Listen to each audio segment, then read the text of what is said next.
Hello everyone, welcome to my YouTube channel GK trick with Kavita. तो दोस्तों, आज के इस वीडियो में हम डिस्कस करेंगे रीजनिंग के क्वेश्चन। और ये क्वेश्चन वही है जो कि आरआरबी एनटीपीसी सीबीटी 1 में पूछे जा चुके हैं। तो यहाँ पर एग्जाम डेट आप देख लीजिए 5 अप्रैल 2021 और ये थर्ड शिफ्ट का पेपर है। तो अगर आपको मेरा ये वीडियो अच्छा लगे तो प्लीज लाइक, शेयर और मेरे चैनल को सब्सक्राइब जरूर कीजिएगा। और इससे पहले मैंने 17 पार्ट अपलोड कर दिए, अगर आपने वो नहीं देखा तो वो भी देख लीजिए। तो हमारा पहला क्वेश्चन है पजल से। क्वेश्चन है 7 दोस्तों P Q R S T U और वी का जन्म 7 अलग अलग महीनों मार्च, अप्रैल, जून, जुलाई, अगस्त, सितंबर और दिसंबर में हुआ था। उनका इसी क्रम में होना अनिवार्य नहीं है। आर का जन्म उस महीने में हुआ था जिसमें 31 से कम दिन होते हैं। तो सबसे पहले हम मंथ लिख लेते हैं और उनके दिन लिख लेते हैं। तो यहाँ पर है मार्च, सबसे पहले है मार्च, अप्रैल, जून, जुलाई, अगस्त, सितंबर और दिसंबर। 7 मंथ हो चुके हैं। अब यहाँ पर हमें बोला गया है आर किसमें, जिसमें 31 से कम दिन होते हैं।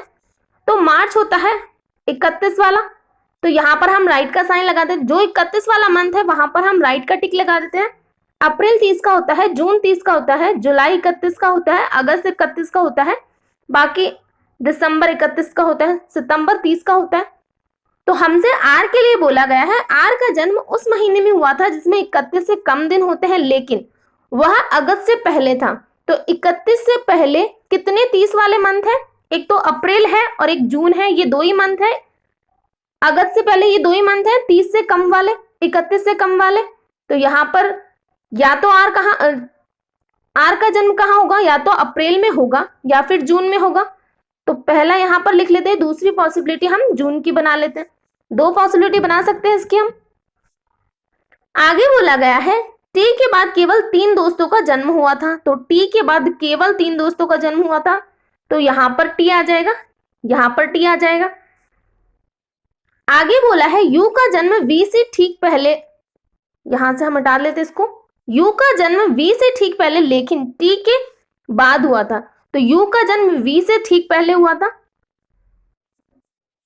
यहां पर हम लिख लेते हैं यू का जन्म वी से ठीक पहले और टी के बाद हुआ था। तो ये यू और वी दोनों कहां पर होंगे?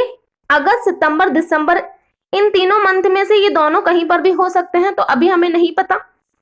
आगे हमसे बोला गया है पी और एस के बीच में 3 से अधिक दोस्तों का जन्म हुआ है। तो पी और एस के बीच में क्या है? 3 से अधिक है, यहां पर हम प्लस का साइन लगा देते हैं, 3 से अधिक दोस्त हैं। आगे बोला है आर का जन्म टी से ठीक पहले नहीं हुआ था तथा टी का जन्म एस से पहले हुआ था। तो टी का जन्म क्या है? एस से पहले हुआ था। तो मतलब क्या है इसका? एस यहाँ पर आएगा। इन तीनों में से किसी भी जगह एस आ सकता है, क्योंकि एस के टी के बाद हुआ है एस का जन्म। आर का जन्म टी से ठीक पहले नहीं हुआ है, तो आर का जन्म टी से ठीक पहले नहीं हुआ है, तो इसका मतलब ये पॉसिबिलिटी तो हमारी नहीं बनेगी। अब यहाँ पर एस कहीं भी आ सकता है इन तीनों पोजीशन में से।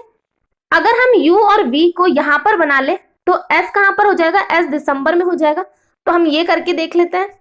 यहां पर हमें बोला गया है p और s के बीच में कितने लोग हैं? 3 से अधिक लोग हैं। अगर यहां पर हम s बनाए तो यहां पर तो 3 ही लोग होंगे। तो हमें p बनाए तो यहां पर 3 ही लोग होंगे s और p के बीच में। तो p का जन्म कहां होना चाहिए? p का जन्म मार्च में होगा, तभी P और S के बीच में 3 से अधिक लोग आ सकते हैं। तो जो बचेगा हमारा वो यहाँ पर आ जाएगा। तो कौन सा दोस्त बचा है इनका? Q बचा है, तो Q यहाँ पर आ जाएगा। तो सॉल्व हो चुका है क्वेश्चन। तो क्वेश्चन हमसे पूछा गया है Q और S के बीच में कितने दोस्तों का जन्म हुआ था। तो Q और S के बीच में कितने दोस्तों का जन्म हुआ था? Q यहाँ पर है, S यहाँ पर है, तो 3 दोस्तों का जन्म हुआ था इन दोनों के बीच में, जो कि हमारा ऑप्शन नंबर 1 हमें दे रखा है 3। नेक्स्ट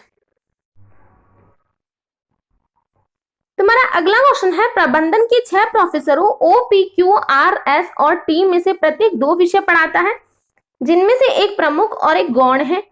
तो यहाँ पर कितने विषय हैं? 2 विषय पढ़ाते हैं प्रत्येक प्रोफेसर, पहला प्रमुख और दूसरा गौण। तो यहाँ पर हम पहले प्रोफेसर के नाम लिख लेते हैं। पहला प्रोफेसर है O P Q R S और टी। यहाँ पर प्रोफेसर हो चुके हैं। पहला है प्रमुख विषय और दूसरा कौन सा है? गौण विषय है। तो यहाँ पर हमने लिख लिया। आगे बोला गया है आर गौण विषय के रूप में फाइनेंस पढ़ाता है, तो आर यहाँ पर है और गौण विषय के रूप में क्या पढ़ाता है, फाइनेंस पढ़ाता है, जबकि 3 अन्य प्रोफेसर इसे प्रमुख विषय के रूप में पढ़ाते हैं। तो इसका क्या मतलब है, यहाँ पर जो 3 प्रोफेसर होंगे वो इसे फाइनेंस को प्रमुख विषय के रूप में पढ़ाएंगे, तो यहाँ पर 3 बार फाइनेंस आना चाहिए, ये हमसे बोला गया है। आगे बोला है टी ऑपरेशंस को प्रमुख विषय के रूप में पढ़ाता है, तो टी ऑपरेशंस को प्रमुख विषय के रूप में पढ़ाता है, तो यहाँ पर ऑपरेशन होगा। आगे बोला है जबकि क्यू और एस इसे गौण विषय के रूप में पढ़ाते हैं, तो क्यू और एस यहाँ पर है, क्यू ऑपरेशंस यहाँ पर हो जाएगा, सॉरी एस है यहाँ पर और क्यू यहाँ पर है, ऑपरेशंस यहाँ पर हो जाएगा, ये इसको गौण विषय के रूप में पढ़ाते हैं। ओ और आर समान विषय फाइनेंस और आईटी पढ़ाते हैं, तो ओ और आर यहाँ पर है, फाइनेंस इसका गौण विषय हो गया, बाकी दूसरा आईटी बचा है, इसका प्रमुख विषय हो जाएगा। आर के लिए बोला गया है आर भी फाइनेंस और आईटी पढ़ाता है, तो अब फाइनेंस कहां पर जाएगा, आईटी कहां पर जाएगा, ये हम कैसे पता करें।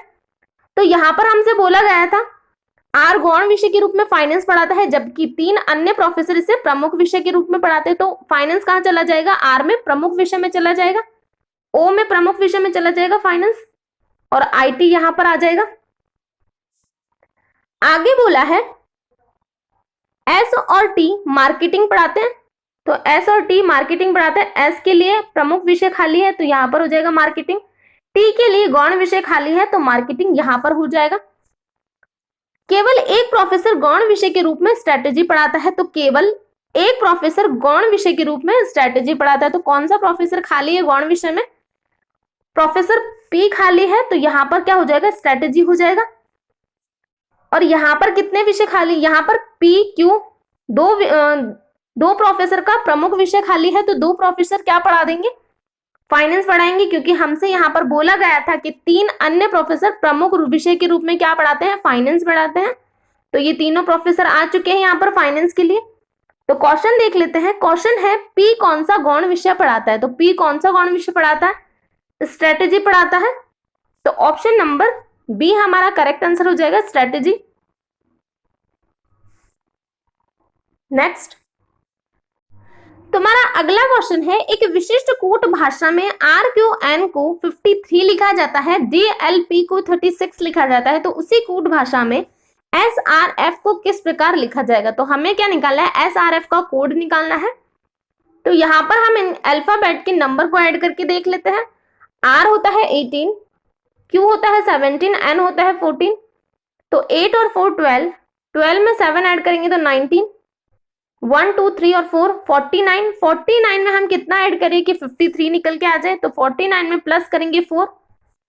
नेक्स्ट देख लेते हैं, डी होता है 4, एल होता है 12, पी होता है 16, तो 4 और 6 10, 10 और 2 12, यहाँ पर हो जाएगा 32, लेकिन यहाँ पर कितना आ रहा है 36 आ रहा है, तो इसमें भी हमें +4 करना पड़ेगा, तब हमारा 36 निकल के आएगा। तो क्या लॉजिक चल रहा है, जो यहाँ पर अल्फाबेट दिए हैं उनके नंबर ऐड करने हैं और हमें क्या करना है, ऐड 4 करना है, तो S होता है 19, R हो जाएगा 18, F हो जाएगा 6, तो यहाँ पर 8 और 9 कितना हो जाएगा 17, 17 प्लस करेंगे 6, तो 17 प्लस 6 करेंगे 23, यहाँ पर हो जाएगा 43, तो 43 में हमें क्या करना है, प्लस करना है 4, तो कितना निकल के आएगा 47, और ऑप्शन नंबर 3 में हमें 47 गिवन है, तो यही हमारा आंसर हो जाएगा। नेक्स्ट क्वेश्चन,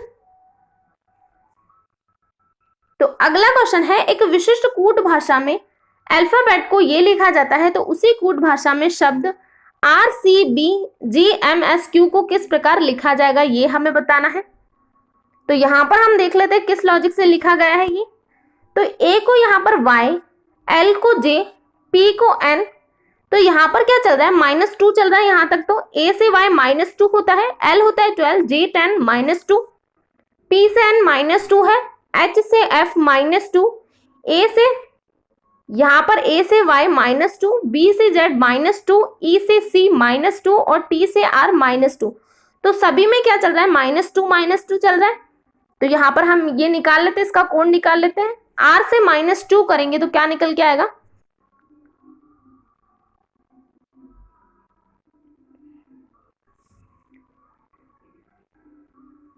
तो यहां पर हमसे क्या बोला गया है, यहां पर हमें ये जो यहाँ पर कोड करके दिया होता है वो यहाँ पर शब्द हमें दिया गया, हमें यहाँ पर बोला गया है उस कूट भाषा में किस शब्द को ये लिखा जाएगा। तो हमें क्या निकालना है, शब्द निकालना है। तो शब्द निकालने के लिए हमें क्या करना पड़ेगा, इनमें +2 करना पड़ेगा, क्योंकि यहाँ पर ये शब्द है, इसमें से हमने माइनस किया तब ये कोड निकला इसका। अब इस कोड में हम +2 करेंगे तभी तो हमारा ये निकल के आएगा वापस। तो हमसे यही वाला वर्ड पूछा गया है, ये वर्ड यहाँ से मिसिंग है, यहाँ पर हमें सीधा कोड दे रखा है, तो इसमें हमें प्लस करना पड़ेगा वापस। तो R में +2 करेंगे तो क्या निकल के आएगा, T निकल के आएगा। तो T, C होता है 3 में हम +2 करेंगे तो E, ये होना चाहिए। और यहाँ पर T से हमारा सिर्फ एक ही ऑप्शन शुरू है, ऑप्शन नंबर 2, तो यही हमारा आंसर होगा। तो हम देख लेते हैं, B में +2 करेंगे तो 4 पे होता है D, G में +2 करेंगे तो 9 और 9 पे होता है I, M में +2 करेंगे तो 15 और 15 पर होता है O, S में +2 किया तो 21 पे U, Q में +2 किया तो 19 पर S। तो यही होगा हमारा ऑप्शन नंबर B। तो हमारा अगला क्वेश्चन है, निम्नलिखित आकृति में वृत्त स्नातकोत्तर को दर्शाता है, वर्ग स्नातकों को दर्शाता है, त्रिभुज शिक्षकों को दर्शाता है और आयत ईमानदार व्यक्तियों को दर्शाता है। तो क्वेश्चन है कौन सा भाग उन स्नातकोत्तर शिक्षकों को दर्शाता है जो कि ईमानदार भी है।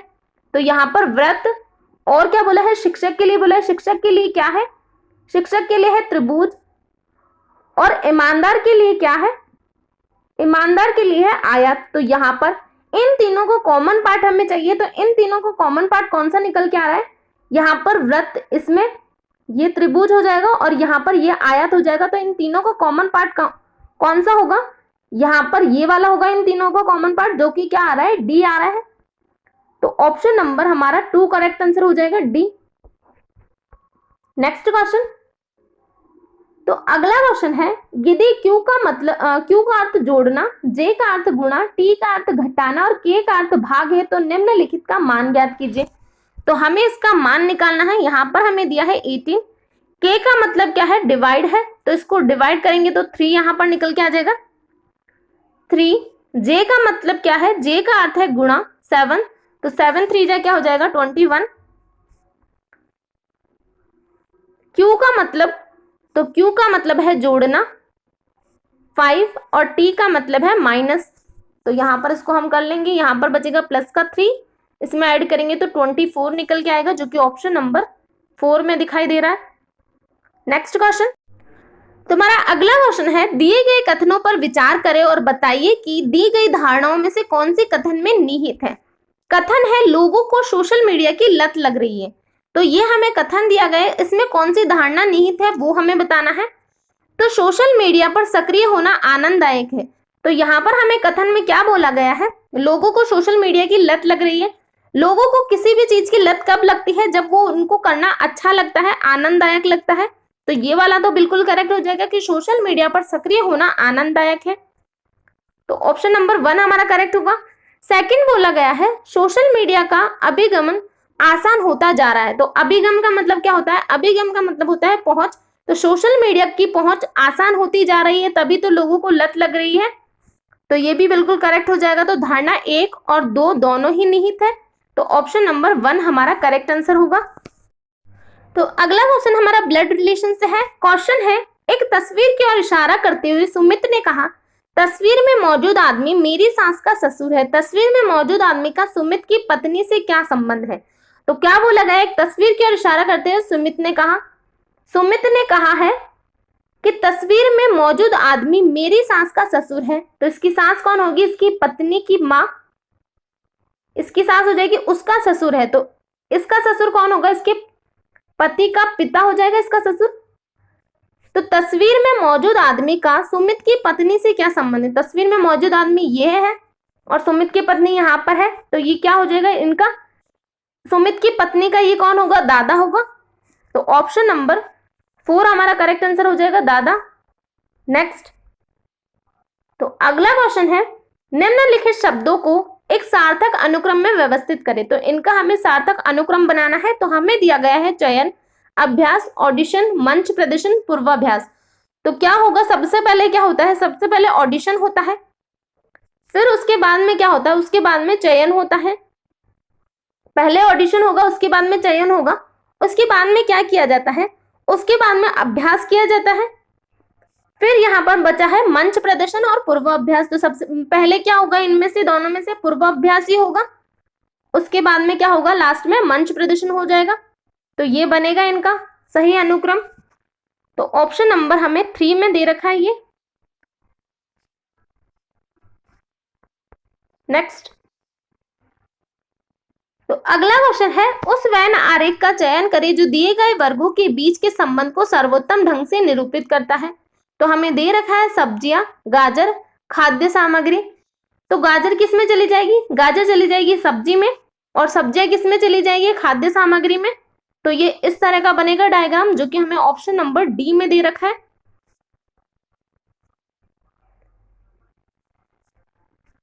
नेक्स्ट, तो अगला क्वेश्चन है, 4 शब्द दिए गए हैं जिनमें से 3 किसी तरह संगत है और एक असंगत है, असंगत का चयन कीजिए। तो इन चारों में से हमें बताना है अलग कौन सा है। तो हमें दे रखा है पंखा, मेज, डेस्क, कुर्सी। तो यहाँ पर मेज, डेस्क और कुर्सी ये क्या है, तीनों ही फर्नीचर है, जबकि पंखा फर्नीचर नहीं है, तो यही हमारा अलग हो जाएगा। नेक्स्ट क्वेश्चन, तो अगला क्वेश्चन हमारा कथन और निष्कर्ष है। कथन है, कुछ चारपाई मेज है। तो यहाँ पर हम डायग्राम बना लेते हैं। कुछ चारपाई क्या है, मेज है, कोई मेज कुर्सी नहीं है। कोई मेज क्या है, कुर्सी नहीं है, इनका नो का रिलेशन है कुर्सी और मेज का। तो निष्कर्ष है, केवल कुछ चारपाई कुर्सियां हैं। तो चारपाई यहाँ पर है, कुर्सियां यहाँ पर है, इनका आपस में कोई भी रिलेशन हमें नहीं दिखाई दे रहा है, तो ये रॉन्ग हो जाएगा। सेकंड है, कोई कुर्सी चारपाई नहीं है। तो कुर्सी यहाँ पर है, कुर्सी और चारपाई के लिए नो का बोला है, तो हमें नहीं पता। अगर कुछ के लिए बोला जाता है तो कुछ के लिए यस हो जाता है ये, क्योंकि यहाँ पर जो मेज और चारपाई का कॉमन हिस्सा है वो किस में नहीं जाएगा, कुर्सी में नहीं जाएगा, क्योंकि मेज और कुर्सी से नो का रिलेशन है। तो अभी सारे के लिए तो हमें नहीं पता।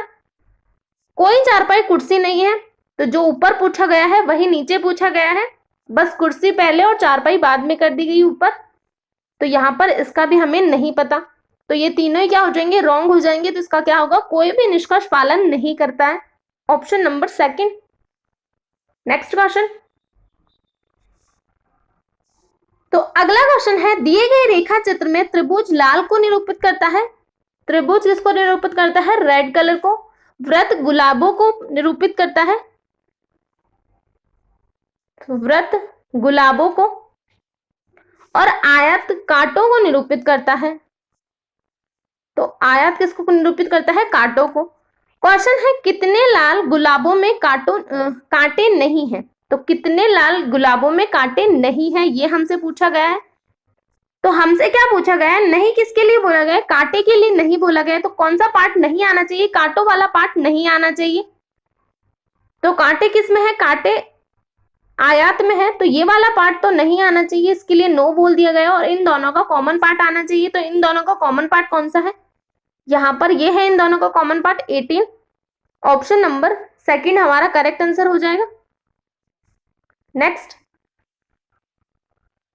तो अगला क्वेश्चन है, उस अक्षर समूह का चयन कीजिए जो निम्नलिखित श्रृंखला में प्रश्न चिन्ह के स्थान पर आ सकता है। तो यहाँ पर हमें दे रखा है एम, यहाँ पर दिया है जे, यहाँ पर दिया है जी। तो एम से जे कितना माइनस हुआ है, 3 माइनस किया है। जे से जी यहाँ पर भी 3 माइनस किया है। तो जी में हम 3 माइनस कर देंगे तो कितना निकल के आएगा, जी होता है 7, माइनस करेंगे 3 तो 4, और 4 पे होता है डी। डी से हमारे पास 2 ऑप्शन है, ऑप्शन नंबर फर्स्ट और फोर्थ। आगे है यू से वी। तो यू से वी क्या है, +1। वी से डब्ल्यू +1, डब्ल्यू से +1 करेंगे तो क्या निकल के आएगा 24, और 24 पर क्या होता है, एक्स होता है। तो ये वाला ऑप्शन भी हमारा रॉन्ग हो जाएगा। तो क्या बनेगा, इसका ऑप्शन नंबर 1 बनेगा।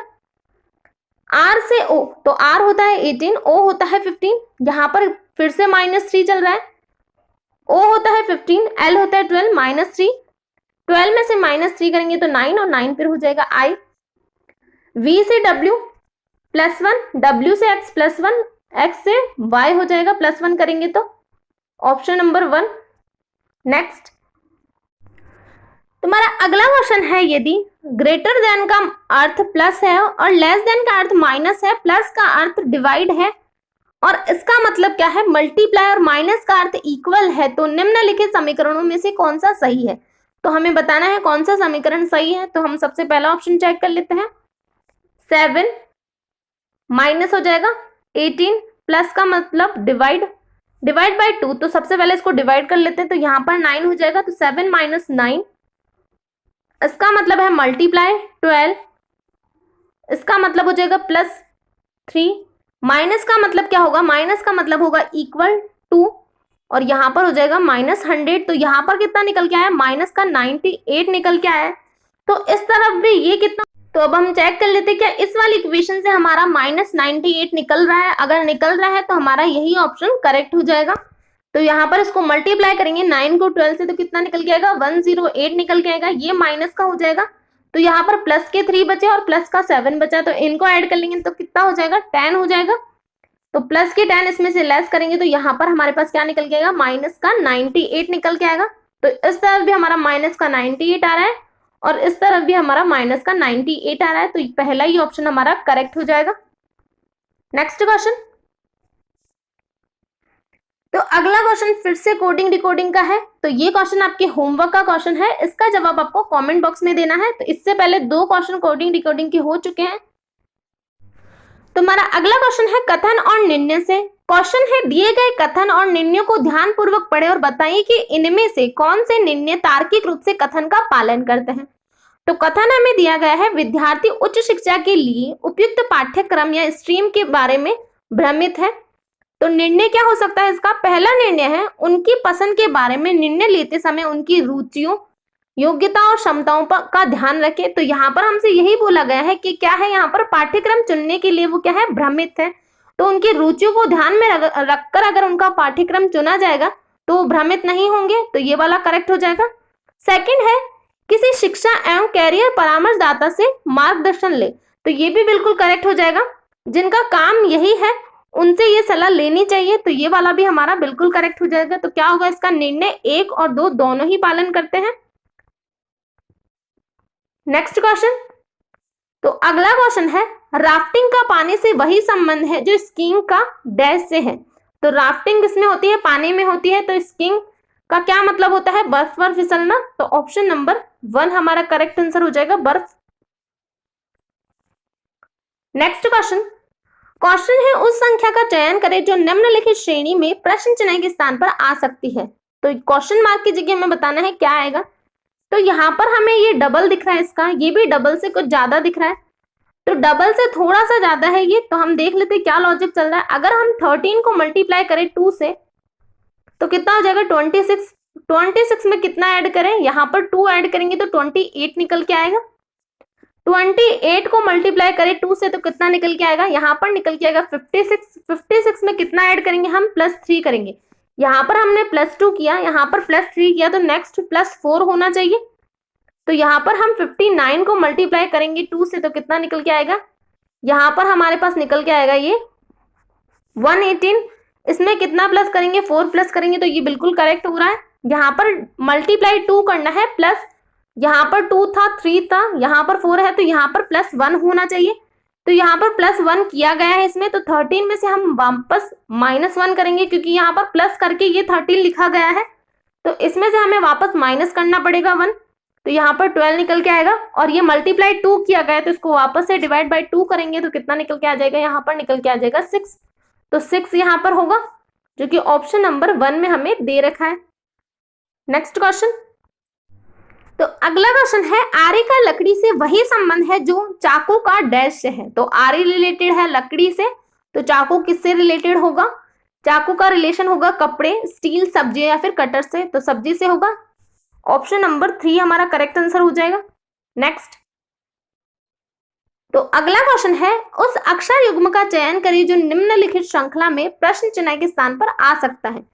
तो क्वेश्चन मार्क की जगह हमें बताना है क्या आएगा। तो यहाँ पर हमें दे रखा है XC, तो ये दोनों क्या है, अपोजिट है। VE भी अपोजिट है, तो हम पहले अपोजिट का लॉजिक देख लेते हैं। तो पहला ऑप्शन हमें PK दे रखा है, तो ये अपोजिट है। OL भी अपोजिट होता है एक दूसरे के, तो अपोजिट का लॉजिक तो नहीं है क्योंकि यहाँ पर हमें अपोजिट एक से ज्यादा दे रखे हैं। तो आगे देख लेते हैं, हम इनका डिफरेंस लेके देख लेते हैं। X से V, तो X होता है 24, V होता है 22, यहाँ पर -2 चल रहा है। T20 R 18, तो 18 में से -2 करेंगे तो क्या होना चाहिए, 16 होना चाहिए, और 16 पर होता है P, और P से हमारा एक ही ऑप्शन चालू है, ऑप्शन नंबर 1, और P का अपोजिट हमें K दे रखा है, तो यही हमारा करेक्ट आंसर हो जाएगा। नेक्स्ट, तो अगला क्वेश्चन है, अंकों की निम्नलिखित सूची में कितने 3 के तुरंत बाद 3 आता है लेकिन ठीक पहले 3 नहीं आता है। तो हमें क्या बताना है, 3 के तुरंत बाद 3 आना चाहिए लेकिन 3 से तुरंत पहले 3 नहीं आना चाहिए। तो हमें क्या चाहिए, 3 चाहिए।